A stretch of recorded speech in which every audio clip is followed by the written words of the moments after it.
Hello everybody and welcome. This is Forex Toastmasters Speechcraft session 7. Thank you everybody for coming along. It is really good to see a fairly full room and a fairly full Zoom as well.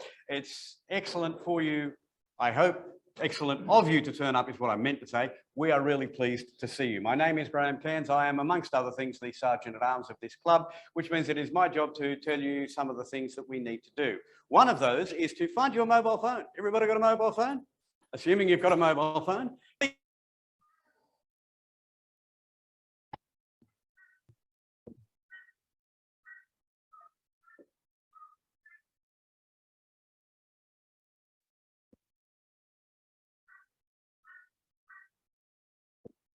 Graham, you're muted again. Can I have Dylan's title and times for his speech too? Thank you. I have no idea how I got muted then. That wasn't supposed to happen. I'm still there, am I? Yep. Okay. Yeah, you're right now. Yep. Dylan's speech is, I have no passion. I have no passion. All right, going to do the quick introductory bit. So please make sure that your mobile phone is turned on to silent. If you have not already done so, you should have by now. Also, can you please, if you are in the room and there is a fire, that's our fire escape over there, not behind me. Don't go behind me. Behind me is not good. Just a warning, we will be recording this meeting and we will also be using photographs from within this meeting, potentially for our social media. Are there any objections? There being no objections, we will then continue to do that. We acknowledge the traditional custodians of the land on which we meet, the Turrbal people from the north side of the river and the Jagera people from the south side of the river, and the traditional owners of the land wherever you are. We pay our respects to elders past and present.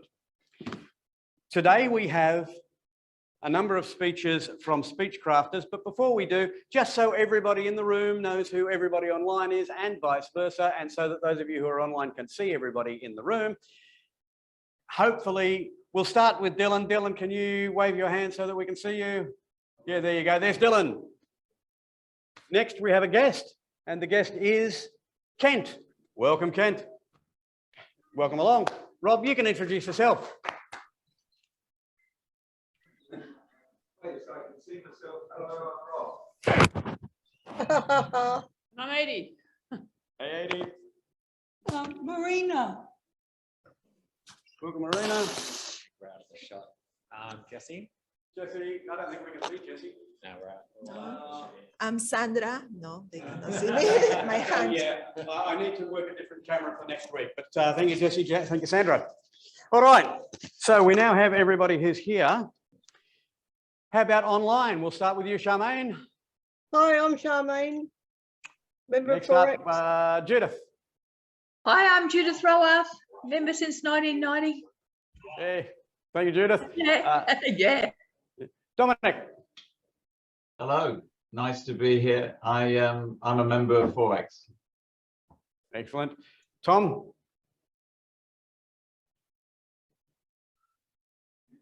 Tom's looking for his unmute button or for his mic button or something. Yes, hello everyone. Tom joining from home. Tom is also going to be our timekeeper today, so keep an eye on Tom for the lights. The next is a fabulous looking group of people. Oh, hang on, that's the lectern cam. Now, hello, Sue. Hi, Graham. I'm Sue from the Sunshine Coast and in 2 clubs, Mercury's Motivators and Webley. Welcome, Sue. Anthony. Hello, good afternoon. I'm Anthony, VPPR and Treasurer for Forex. And thanks, guys, for coming along. Yep. Steve, say hello. Good afternoon, everybody. Steve. Good, thanks, Steve. And Joy. Hi, everyone. Joy here. Very new member. Thank you. Fabulous. All right, now, we've already allocated the evaluators and we... Yes, we don't have anybody to evaluate speaker 2. I'm going to call for volunteers. Do we want? We can have Marina, or we can have Joy, or we can have Jesse. Who wants to be the evaluator for Rob's speech? Hand up, one of you 3.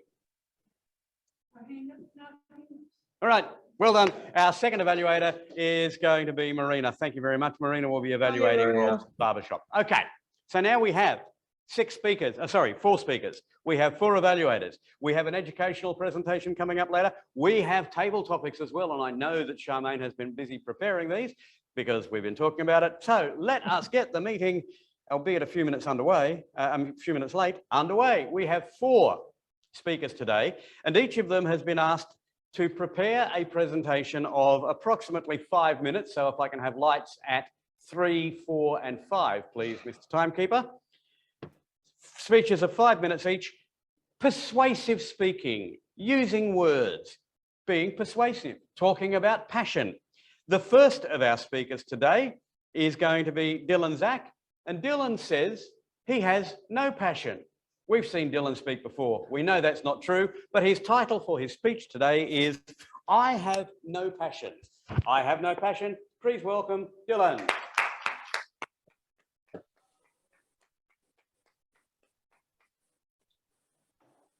Oh.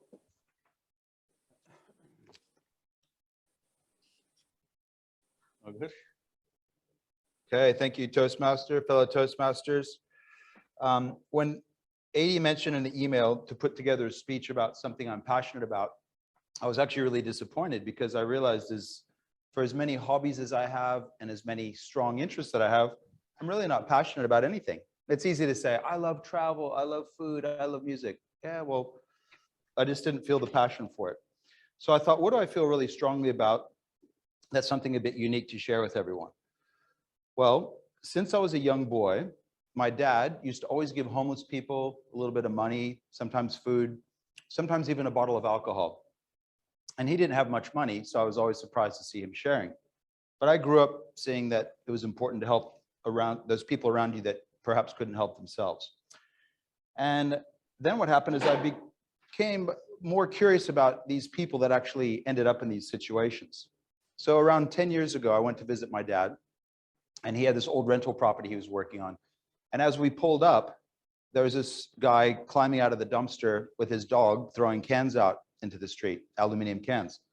So I was kind of annoyed because this guy was making a mess, and my dad had this huge smile on his face. He goes, "It's Rock Bottom Bob." I thought, Rock Bottom Bob, what a terrible name to call someone. But as we got out of the car, he actually said, "Hey, Rock Bottom Bob." And Rock Bottom Bob said, "Hey, Nick." They had a chat. We all had a discussion for a little bit. He was clearly collecting aluminum cans to go sell for money. And I noticed that for being homeless, he was actually kind of well-dressed, extremely articulate, and even his dog had a little nice vest on. And I was like, okay, it's not so bad. As I spent the rest of the day with my father, he told me that he had actually gone to high school with Rock Bottom Bob, and he wasn't always Rock Bottom Bob. He was actually Robert. And he had studied, he'd gone to law school, he'd opened up a practice, he was a very successful lawyer. And life happened to him. He went through a divorce. He had a nervous breakdown. He lost his wife. He lost his practice, and he became homeless. And so I said to my dad, why don't you offer him a place to stay in one of your rental properties? And he said, I've offered, but he prefers to live by the river in his tent with his dog. He's quite content. And I just thought, wow, like who would have ever thought the guy driving the Mercedes that was the lawyer is now living by the river quite happily in a tent with his dog with a vest on. So throughout my life, as I've traveled, for work, I used to travel internationally a lot, and my girlfriend would come. So what we would do is every time we traveled, we made a little pact where we would find a couple people a day that were homeless, and especially in Europe, they called them beggars. And we thought, we're staying in a nice hotel, we're eating at these nice restaurants. Let's do something for the price of a lunch. We can maybe make somebody's day a little bit better. So when we were over in Europe, every day we'd find someone, we'd give them money, cigarettes, alcohol. I tend to be more utilitarian in my approach. I like to give them things they'll probably want, not what I think that they need. And so one day we were walking in this really affluent area. There's the Gucci store here, a cafe there. And I see this guy sitting in the snow with a little cup in front of him with coins. And he's got a few fingers missing. He's got an eye missing. He has been horribly disfigured. So we had lunch, and my girlfriend said, I want to help him out. So we bought some food. We got some Polish dollars. We got some cigarettes. And I said, why don't you go talk to him? Because you're a beautiful girl, and maybe that might make his day. So she went up to him. And the first thing she did was she sat down next to him. So she went down to his level that he was at. They talked for 10 minutes, 15 minutes, half an hour, an hour. I just went and had a coffee and enjoyed the sights. And eventually she got up and left. And it was almost as if the curse had been lifted, because once she, a beautiful, well-dressed woman, sat down with this bum, as people saw him, everybody started giving their kids money and walking up to him and helping him out. So when we spoke later on in the hotel, she said he appreciated the cigarettes, he appreciated the money, he appreciated the food, but most importantly, he appreciated somebody talking to him. It was very disconnected with people because nobody would actually sit down and ask him what happened to him and just treat him like a normal person. So we had a few other interesting experiences while we were in Europe. One that really struck with me was in Europe, in Poland where we're at, everything was actually really quite inexpensive. So we saw this poor old guy with his dog sitting in the snow freezing. So I went and I bought a jacket. The jacket was probably $20 and it was this huge jacket. So I went over to him, I gave him the jacket. He didn't speak much English. He was clearly appreciative. And so we left him. And as we turned around, we could see he'd taken the jacket and he'd put it on his dog. That's how much he loved his dog. So when you do these things, you have these really, really interesting experiences. One of the ones that was more funny was I was in San Francisco on a business trip. We went out with these guys that were trying to sell us products. We had a fancy meal, drank some really good wine. As we came out of the restaurant, this old homeless guy came up, clearly drunk, you could smell it on him. And he said, hey, you guys got some money? And the guy that was with us said, hey, get an effing job. And I thought, first of all, we're not going to do any business with you after that. And I reached in my pocket, I had 20 bucks. I gave it to the guy. And the guy said, why did you give him that money? He said, he's probably just going to spend it on drugs and alcohol. And I said, well, that's what I was going to spend it on. So what's the difference, him or me? He probably needs to feel a bit better than I do at this point in time. So whilst I might not possess a single significant passion, I do have compassion for others. And compassion is like a muscle. The more you use it, the stronger it becomes. Now, I'm certainly no Mother Teresa, and I'm not the most virtuous person you've ever met, but I found great joy in being able to assist others. And so I challenge you that when you see the person on the street who smells, you don't necessarily need to be overwhelmed by sympathy or want to change their life, but perhaps have a little bit of compassion. And I know it's hard to help some people because there's severe mental health issues. There might be substance abuse issue that you cannot really help. But just in that moment, a small connection is nice.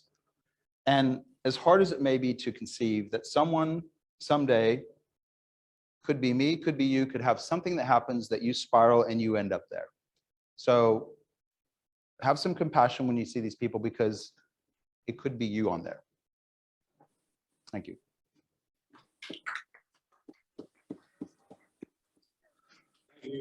Thank you.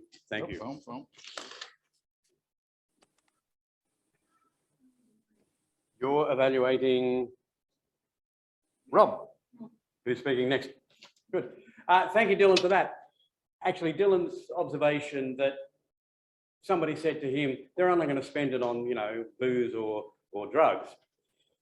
I can't remember who it was said to me, but I do remember somebody saying, I can't say what they will do with the money I give them. All I can say is that I have done what I can. What they do is up to them. And that's a really interesting way of looking at things. Our second speaker today is Rob. Rob is a speech crafter, but also a member of Toastmasters. So he's coming at this with a running start, but that's all right. We'll find out as he tells us about barbershops. Again, for a period of 3 to 5 minutes, please welcome Rob with Barbershop. No pressure. No pressure. Thank you, Mr. Toastmaster.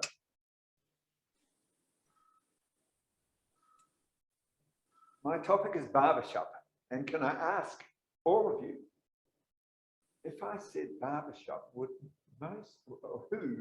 of you would think of a place to get your hair cut? I thought so. Or a hair. In a group. Or sing in a group. Well, ladies and gentlemen and guests, today I'm going to talk about something I've done for around about 40 years. And obviously that's something that's probably bored my wife to tears, but it is something that really does make life a lot more interesting and fun. So I'll introduce a few words. I'll introduce a little history, and then I'll finally give you an example of what barbershop is like. So the words, first of all, we have 4 parts in the musical part of barbershop, which is the top one is tenor, the second one is lead, the third one is baritone, and finally the bass is the bottom. Now this is in contrast to normal type music where you have soprano at the top, alto, lead, sorry. I'll start again. This is a normal traditional choir where you have men and women, soprano and alto and tenor and bass. So they've got 4 parts, but they're completely different names. Barbershop started around the 1930s in America, and it did actually start in barbershop. So people would go to have a haircut and end up singing with their friends and having a bit of a yarn and a sing and another yarn and another sing. So it was particularly male oriented. Nowadays, it is actually male and female oriented. So there's many women singing barbershop. And obviously that's a lot more interesting, as well as the mutual or mixed barbershop where you have men and women singing together, which is quite different from the original barbershop groups. And finally, there are 2 different sorts of barbershop. There's the barbershop group, which can be not the men or groups of people up to about 100 or even bigger. Men and women singing together. That's a huge number, and they make a wonderful sound. And then the other sort is quartets, which I'll explain. I'll give you an example of today. Barbershop quartets are only for 4 people. So you've only got 1 lead, 1 tenor, 1 baritone, 1 bass. And whilst quartet singing is wonderful, if one person is out of tune, it sounds awful. So let me explain now a bit about the technical aspects of the music. So we have the 4 parts of a barbershop quartet. You have the high note, which is called tenor, the middle, the third one up, which is called the lead, and they sing the tune. Then we have the baritone, which sings the harmony part, and the bass, which sings the bottom part. So I'm going to sing each part separately, just to give you an example. Before I do that, there is something called the polecat. Now, as you know, in a barbershop, they advertise with a pole outside, coloured red and blue and white. Well, that was the emblem of barbershop singing, and they got to the idea of a pole as something to sing around. And the polecat is a song that everybody in barbershop knows about. So just to give you an example, there's a song called I Love You Truly. All barbershoppers know that song. Heart of My Heart, I Love You. And these are also wonderful songs for Valentine's Day. Then there's My Wild Irish Rose, and there's heaps of others. The one I'm going to focus on today is I Love You Truly. The bass note goes as follows. I love you truly, truly, dear. That's the bass line. Okay. The baritone, which provides the harmony note.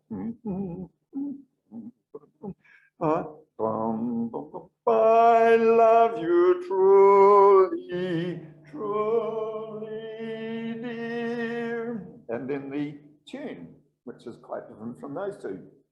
I love you true. Sorry, I love you truly, truly, dear. And obviously, emotion is starting to come out, which is what happens when you sing barbershop. And finally, the top note, which is kind of like the icing on the cake, the tenor part. I love you truly, truly. Put them all together, and this is what it sounds like.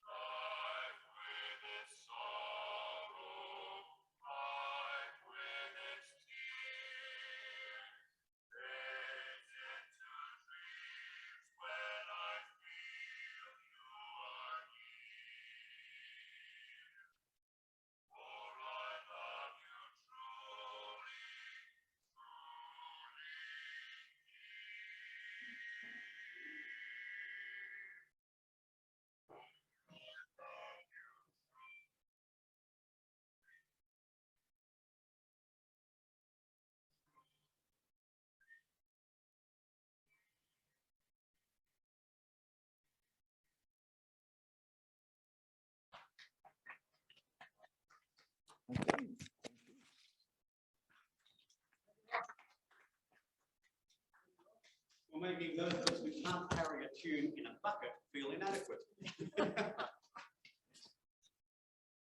Our third speaker today from Speechcraft is Sandra.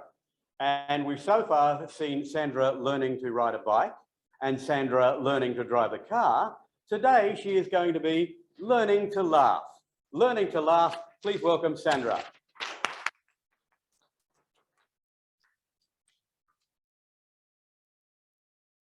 Good morning, dear fellow Toastmaster. Have you ever heard the expression, love has no borders? But when you are married or dating someone who speaks a different language, it can be a little bit of barrier. Communication in relationships can be difficult enough without having to worry about language differences. When I met my husband 10 years ago, my English was okay. His Spanish was not existing at all. He only knew 3 words: hello, hola, beautiful lady, hermosa mujer, and besos, kisses. He got my heart with these 3 words. Well, I can say that being a bilingual relationship could be a hard business. You even get a deeper connection with your partner, or also just break your heart in thousands of pieces. There is no in between. My husband and I learned how to just don't take importance of if some words just get lost in the translation, and we just laugh. I remember when we just start dating and I introduced Paul, my husband, to my parents who lives in Peru over Skype. And Paul wanted to practice his Spanish. And he said to mom and dad, Sandra is embarazada. Embarazada means, in Spanish, pregnant. And we just been dating. So, and he was trying to say Sandra is embarrassed about something. My parents just looked confused, delighted, but it was not true. It was a misunderstanding. Right. On the other hand, language barrier had also potential to cause some friction when we try to explain difficult topics as our problems or our feelings or money, because it's difficult to be understood, and also the words get lost in the translation. My husband says that I get very irritated with him. When I get very irritated with him, I start to speak in Spanish and English at the same time, and he cannot understand me. For example, if I send to him to buy to the shops just one item, and he come back with different item, or the full basket full of grocery that I didn't ask, he annoyed me. But please, ladies, tell me, if you even speak the same language, man used to do the same. These things happen. But to be honest, as a conclusion, learning to love and living with someone isn't just understanding what the words coming out of our mouth. It's also understanding their mood, their expressions, their body language, their personality.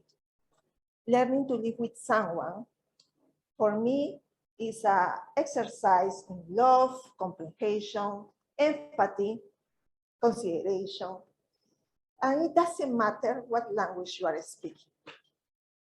Thank you.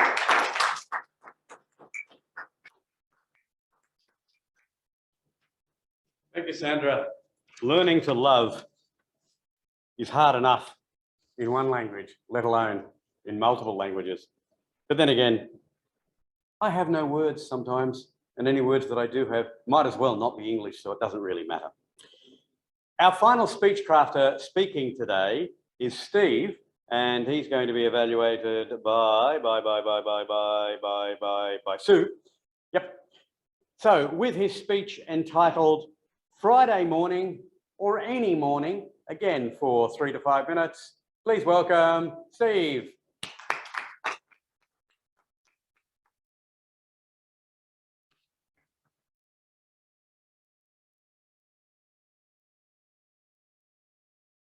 You appear to be muted, Steve.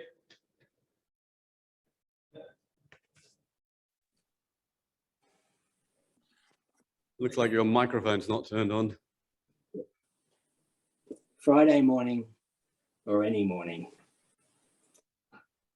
The cat eyes light up, then one by one, they pass behind me, fading like the memories of dreams, now piled unceremoniously, my lights picking up the piles of rubbish, one by one as I pass. We all know them, rubbish from people's lives, cast aside to make way for the next pile of rubbish to be, an ongoing cycle of want and waste. A sad reflection on our society, I believe, that we don't value our resources more and reduce our waste. I ride on, musing. Each item has a story to tell, maybe now cast aside out of favour, making way for the next new flavour. Once valued, now lying naked and vulnerable. My lights create shadows like the items' past lives, somehow animating as they do death's last dance in the pre-dawn drizzle. A kulu calls like the sound of a murder, screaming injustice for these occupants of piles of neglect.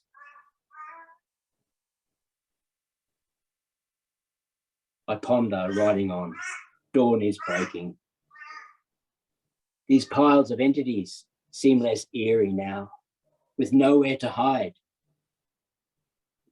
As passers-by like myself scrutinize them with prying eyes, searching for opportunities, sometimes succeeding, finding something with glee, continuing the journey of whatever it might be.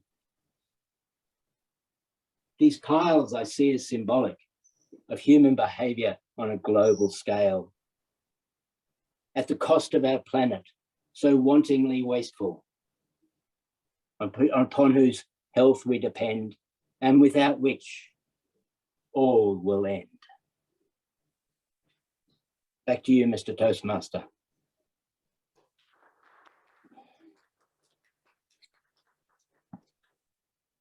Thank you, Steve. As always, thought-provoking. We can be guaranteed that from you. Thank you for coming along. We've had our 4 speakers. Now, at this point, we're supposed to have the evaluation of the Speechcraft, the presentations. And I believe I have this right.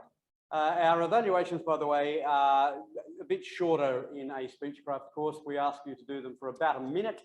So if we can have lights at 30, 45 and 60 seconds, that would be terrific. Thanks, Tom. Oh, can I get the times for all 4 presentations? Yes, certainly, Graham. Dylan spoke for 6 minutes, 37 seconds. Rob, 6 minutes, 58 seconds. Sandra, 4 minutes, 16 seconds. Steve, 2 minutes, 35 seconds. So that was 2:35, 4 minutes, something, 6 minutes and 6.5 and 6.5 going backwards. Roughly, yes. Yep. Because you're a bit, it's a bit hard to hear you, but that's all right. That's not your fault, that's ours. All right, now I believe Judith is doing the first evaluation. So Judith, please, if you would provide an evaluation for Dylan. Thank you, Mr. Toastmaster. Dylan's speech today was an easy storytelling style. He had a time of 6 minutes and 30, which was a little over the 5 minutes. Dylan gave a story of people being at Rock Bottom Bob, aka Robert, and he was a homeless person, but he kept his dog after losing everything else. I was pleased that he kept his dog. That made it a little bit of a happy story. Dylan talked about the beggar without fingers and terribly disfigured. I appreciated this talk and the talk about giving a $20 jacket to a homeless man who was freezing cold and then he put it on his dog. I liked, Dylan had plenty of hand gestures at waist level, but I would have preferred if Dylan put his hands down, just gently fisting them at his side at times, because at times he wasn't using them and they just kind of were there. That would be my only suggestion for improvement. I'd like to see Dylan do this speech in an international competition. I think it would be well suited. So Graham, get yourself a new member and mentor him. Thank you, Dylan. Thank you, Dylan. Excellent advice, by the way. That could be a good competition winning speech. Absolutely. Our second speaker was Rob with Barbershop, and to evaluate Rob, please welcome Marina.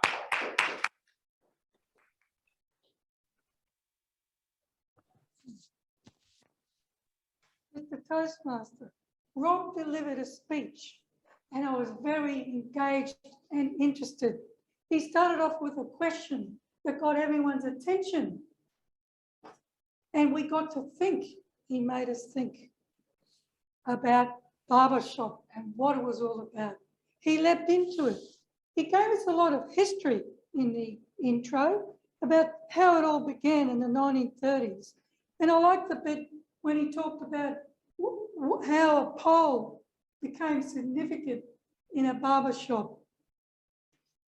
He reached our emotions with the demonstration of song.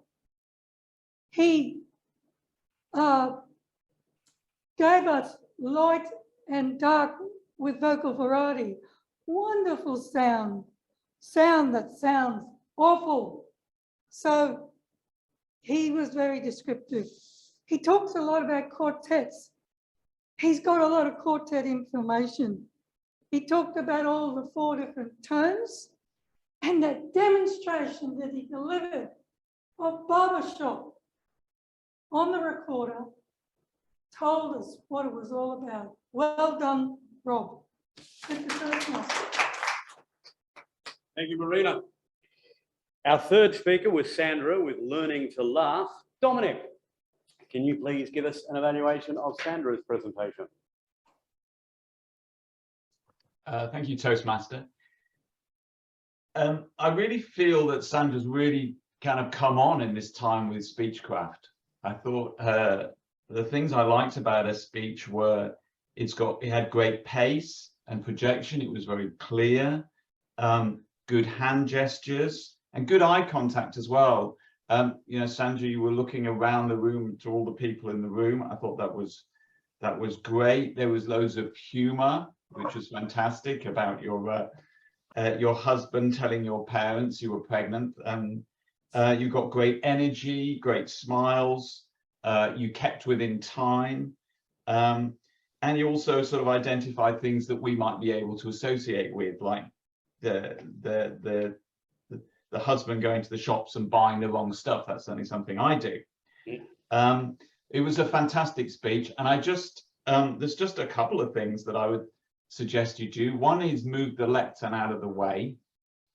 It's a sort of, can be a little bit of a barrier, and I may be wrong because it's difficult when you're online, but it looked like you were looking at your notes a bit. And if you were, then maybe just doing a bit more rehearsing so you don't need to do that. But you've got a kind of a really good, positive, high energy, warm style. So well done, Sandra.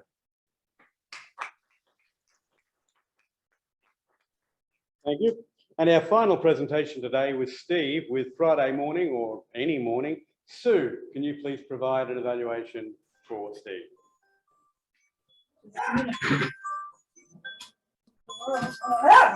Sounds like a phone. I've been looking for my phone. I just found it. I'm sorry, everyone. Now you know. It's off now. Sorry, Steve. Mr. Toastmasters and Speechcrafters, I don't think Steve could have done a better job giving a speech that was meant to have an emphasis on adding language to increase the interest and the impact. It was so well done and so well prepared. And his whole speech was littered with really poetic and descriptive phrases. I've written some of them down. I didn't have time to write all of them. There were so many gems, but I love these. Fading like the memories of dreams, and an unending cycle of want and waste, and death's last dance in the drizzle of dawn. Absolutely amazing poetic phrases. Steve also used wonderful hand gestures. He used one or both hands at different times, which added to the speech as well. My recommendation for Steve is just, I think he was standing up and did a little bit of pacing up and down, back and forth, which did distract me a little bit. But I loved the way he also came forward to emphasize a point, a great ploy when using Zoom. It was a little bit short, Steve. We could have heard more of those wonderful phrases and language and would have added to your speech, but it was very well prepared. And I commend him on finding the perfect descriptive phrase to describe whatever he was speaking about at the time. Congratulations, Steve. Well done. Thank you, Sue. Those are the evaluations. Can I get the times for those evaluations, please, Tom? Certainly, Graham. Judith, 1 minute 10. Marina, 1 minute 17. Dominic, 1 minute 15. Sue, 1 minute 34. Well done to all of the evaluators. Congratulations. And one of the difficulties that we have is that normally in Toastmasters, you would get from 2 to 3 minutes to provide an evaluation. I think all our evaluators did a particularly good job in getting it within that 1 minute-ish time frame. So well done, everybody. We were supposed to have an educational presentation now on researching and presenting, but I have to say, A, we're running behind time, and B, that is no longer part of level 1 of Pathways, which it was when this course was first laid down. And so I will send out to all of our Speechcrafters a copy of the outline material for researching and presenting, but that's for your benefit rather than for this course. And that brings us back closer to time. In answer to your question, Charmaine, those in the room who have not spoken include Jessie, Adi, and we have a guest, Kent, but you might want to try and give Kent an opportunity to speak after some others have spoken. I note that online, Anthony and Joy, and to a lesser extent, Tom, have not spoken either. But anyway, your topics master, you get to choose. With table topics, please welcome, here she is, Charmaine. Thank you, Mr. Toastmaster. Tonight it's going to be, this afternoon is just going to be a lucky dip The first person off the ring is 80, and your topic is 80. Beauty is only skin deep. Thank you very much, Madam Toastmaster, Table Topics Master. Beauty is only skin deep? Yes, of course, it's only skin deep. What would you think it was? What, bone deep? Or maybe. I suppose people would look at bones and say, wow, that's a great fossil. Yeah, so maybe beauty is not just skin deep. Perhaps it's in the eye of the beholder, which is whoever looks at whatever it is makes up their own ideas about beauty. God knows. I looked at Robbie and I thought he just looks wonderful, and I never looked away. But he's just beautiful to me. So, yes, Madam Table Topics Master, beauty is not skin deep. Disagree with that. Beauty is in the eye of the beholder.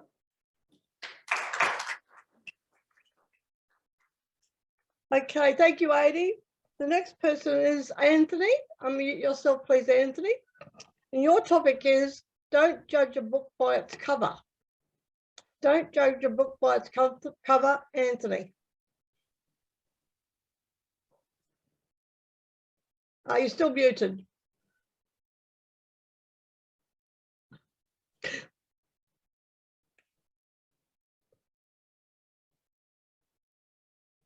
Down the bottom left of your screen. All right, sorry, got it. Okay, don't judge a book by its cover. No, you should never judge a book by its cover. And I'll give you 3 reasons why. Number 1, any good book, any stature may or may not have a great cover, but heck, illustrations are illustrations. I've seen some great illustrations on the fronts of the books, some great quotes saying this book is fantastic. All the best guys and girls said it's a great piece of work. Everyone should read it. And then you read the first 10, 15 pages and you're going, then you wake up again, right? So you're going, thanks critics, how much have you guys paid? So you can't judge a book by its cover just on the basis of the illustrations. Number 2, reasons why you shouldn't judge a book by its cover. This obviously applies to people as well. So you look at everyone around the room and you think, well, look, this is how we look on the outside. And we all look how, different, all our different idiosyncrasies. And we all have our own little personal, bits and bobbles, but who's to say what we're like inside? So when I look at around the Toastmasters Club, I see a lot of different faces, different nationalities, different cultures, which is awesome. And we don't really know each other until we get that kind of deeper understanding. So you can never judge the outside by the cover. You see some very beautiful people externally, and then you have a chat to them, you're like, oh no, don't say no, go away. So, and you just look at Instagram and Twitter and you get a good example, right? All those celebrities, they look awesome on the outside and they've got beautiful bodies and everything, but heck, you wouldn't want to spend 5 minutes with them, let alone 5 seconds. So that's another reason why you shouldn't judge a book by its cover. I'm getting a red card here, so the 3rd reason can wait till next time. But I've just got to say, guys, never judge a book by its cover. Thanks, Anthony. Okay, the next one is for Jesse. It cost an arm and a leg. It cost an arm and a leg, Jesse. Thank you, Madam Table Topic Master. So it costs an arm and a leg. I'm wondering where that expression originally came from. I don't know it per se, but I'd say it probably something military related. Something along the lines of okay. I don't know if you know that one. That's from the World War II bombers coming back. So the Brits were attacking Germany. They would come back, and if there was 0 kills, it's okay, 0K. And drawing that back into cost an arm and a leg, I imagine that's along the lines of, the infantry putting every effort in to get the job done. And it does, like, you reap what you deserve. So when it does cost an arm and a leg, if you do put everything in, and then you get what you deserve. Thank you. Thanks, Jesse. Okay, Tom, the next one's for you. Can you time yourself and do a topic? Okay. I can do my Okay, best. Tom. Coughing fit in the middle, that's all. Or do we want to choose Kent maybe? Oh, okay. Kent, would you like to have a go? Yeah, I'll try. Have a go, okay. Good on you. Once in a blue moon. Once in a blue moon, Kent. Once in a blue moon. Yeah. Once in a blue moon.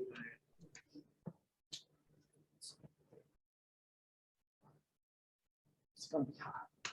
Once in a blue moon. Make it up if you have to, Kent. Yeah. I'm not good at improvising, I've just realised. Okay, once in a blue moon. Thank you, Table Topic Master. I suppose, seeing as nothing comes to mind with that phrase, once in a blue moon, the first thing that I thought about when I got up here was one of my favourite hobbies, which is jiu-jitsu or MMA. Once in a blue moon, you would get someone that perhaps sees the sport as quite ugly, quite violent, or aggressive. They see the sport as two people in a cage, essentially beating each other. And although fundamentally there's an argument that that's the case, throughout my experience in the clubs that I've been to and the people that I've met, it's nothing more than people trying to do the best they can to be the best person they can be, the most resilient, strongest person they can be. And there's, I suppose, some sort of translate. Oh, it's red already. Okay, thank you. Good on you, Kent, for having a go, my friend. That is fantastic. The next topic is for Dominic. I know you've already spoken, but I've had this one lined out for you. We are running out of time, Charmaine. Okay. So have I got perhaps time for Joy, one more, since she hasn't spoken. Joy hasn't spoken, yeah. Oh, Joy. Okay, Joy. The ball is in your court. Well, the ball is now in my court. I have 20 minutes to say something. I suppose depends with which ball you're talking about. Is it a tennis ball? Yes. If it's in my court, I have to make sure I'm not losing on my points. But if it's another soccer ball again, I don't want you to hit on my goalpost. But if it's to do with some finances, the ball is in my court, I'll make sure I use that as effectively as much as I can. Thank you, Madam Table Topic Master. Well done. Back to you, Mr. Graham.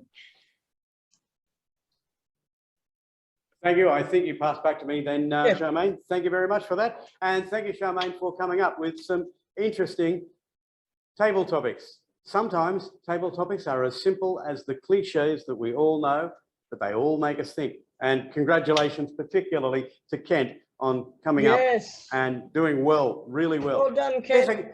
Kent did something, by the way, Speechcrafters. Kent did something which we encourage you to do in Toastmasters. If you can't think of what you're asked, make up what you want to talk about.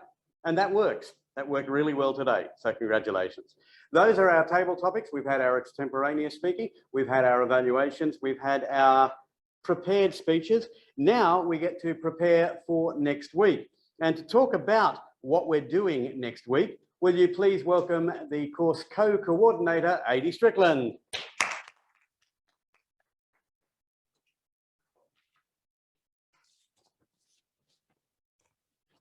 And good afternoon, everybody. So we had quite the journey. Over 7 weeks, we have had people introduced to body language, vocal variety, and all sorts of other things. How to start a speech, how to finish it, how to prepare for a speech, how to run a table topics, how to answer a table topic, different ways, one way, another way. And so next week, the final of our Speechcraft course. It's very special. It's not just special because it's the last day, but it's special because you're going to put to work all the skills that you have used and all the skills that you've observed, hopefully, over this period. So you will be running this week coming. You, the the Speechcrafters will be running this week coming. So he will present their speeches 4 to 5 minutes long, and that will be everybody who would have done their evaluation today, rather than everybody who was speaking today. We need someone to evaluate the Speechcraft presentations. Probably everybody who did speeches today. We need somebody, a Speechcrafter, to act as the table topics master so that they can put together enough table topics to ask other people around who didn't get a chance to speak next week. We have a guest speaker, Marina, next week.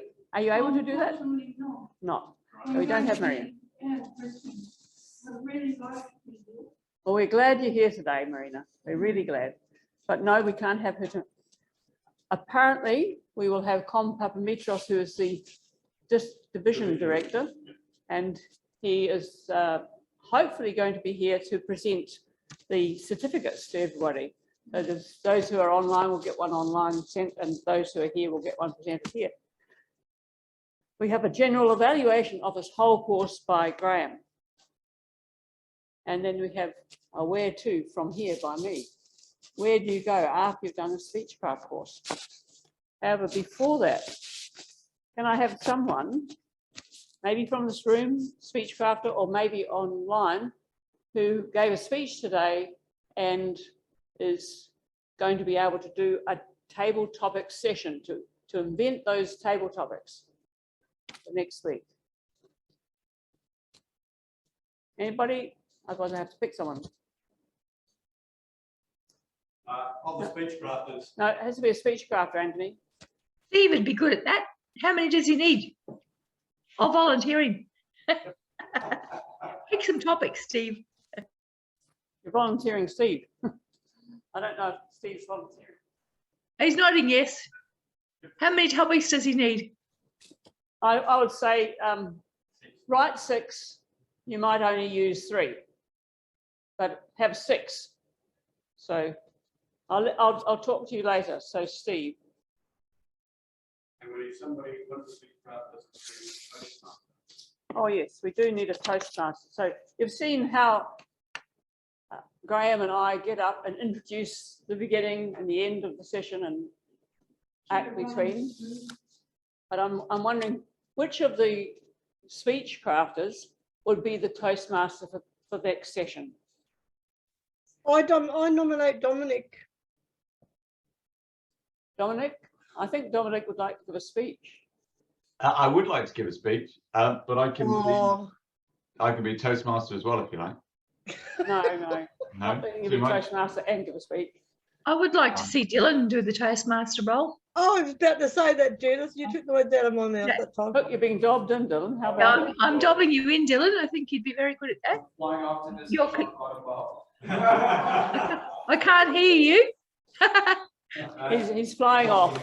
Oh, He won't be here on our not going to be final. here. Oh, Dylan, good excuse. So I'm going to dub in Robbie. Robbie, would you like to be the Toastmaster? Not the Toastmaster, the Toastmaster. Yeah, Robbie. Yeah, running speak. All right, Robbie.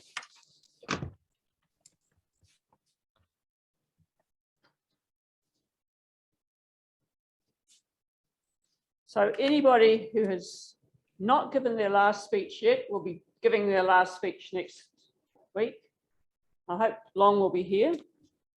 Otherwise he'll be missing out. No. But everybody else who's Speechcrafter will be giving their speech next week. So it'll be essentially the same as this week, something you're passionate about, something you're enthusiastic about, something that you find you'd like others to be with you compassionate about. Well done there, Dylan. And for that, I think I've come to the end of the day. and I'll hand it back to the Toastmaster for the day. Oh no, we're from, no, that's right. Here we are. Back to you. Thank you. Thank you, Adi. Oh, you did. There it is. Have I lost the microphone? Did that last week. Don't want to do it again. Thank you, everyone, for coming. I'm going to ask for some comments from members and guests in a moment. But before I do, Speechcrafters, please keep an eye on your emails. I will be sending out the agenda tonight. So you have a week to prepare for your valedictory speeches if you are speaking. Rob, you'll get it early so that you know who the speakers are, and you can then email Rob with the details of your speakers. I hope you've enjoyed the Speechcraft course. We'll find out next week as some of you speak. Let me call for guest comments first. Can I ask you, Kent, you're our guest here today. How did you find the meeting? Did you expect what you saw? Yeah, you can do it from there. That's all right. Yep, no worries. No, I just sit down. Yeah, I thought it was awesome. So I'm trying out different Toastmasters at the moment. The last one I went to was Alpha Endeavour. Admittedly, a little bit closer, a little bit easier to get to for me, but I find that this one's, it seems like a little bit more close knit than Alpha Endeavour, and I think I'll be back, but perhaps I'll join both. I'm not sure, but I find it really beneficial. So yeah, thank you for having me. Excellent. Thank you for coming, and we'd love to have you again as a guest or as a member in any case. And Marina as our area director. Well, I just think Forex delivering a Speechcraft like this, where there's people in the room, people on Zoom, it's flexible, and what I can see is everyone's learning a lot about communication skills and pathways, which is the education program of Toastmaster International. Well done to all. Thank you. Thank you for coming along as often as you have. Well done. Thank you, Marina. Jesse, we haven't seen you for a while. Say something. Sure.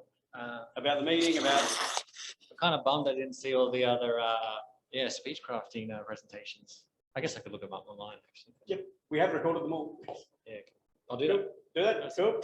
And Joy, you didn't get to say much here today, so say something as a member, how you're finding the Speechcraft. Has it been intruding on your membership, or are you enjoying it?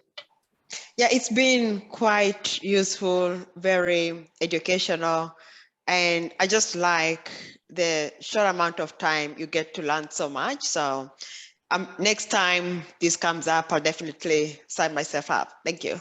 Excellent. All right, it's now after 1 o'clock. It's time for us to wrap up. Thank you, everybody, for coming. We'll look forward to you next week. We'll be back here. You were going to say one last thing? Yes. One last thing is that next week will be the last Speechcraft, and I would like you to invite everybody that you know and would like to see you speaking at the Speechcraft.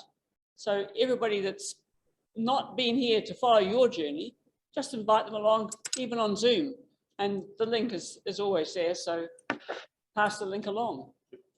If you'd like to bring a family, friend, random stranger to the meeting, whether here in the room or on Zoom, in any case, we would love to share. See if you can find Rock Bottom Bob and bring him along. Yeah, actually, if you're going to be online, you could probably join us from California. No, seriously though, we'd love to have you here, and we will be presenting certificates, but there won't be any pizza, despite what I promised last week. I'm sorry, no pizza. On that note, it is, as I say, after 1 o'clock. Thank you, everybody, for coming along, and I'll look forward to seeing as many people as possible we can get here for the graduation next Friday.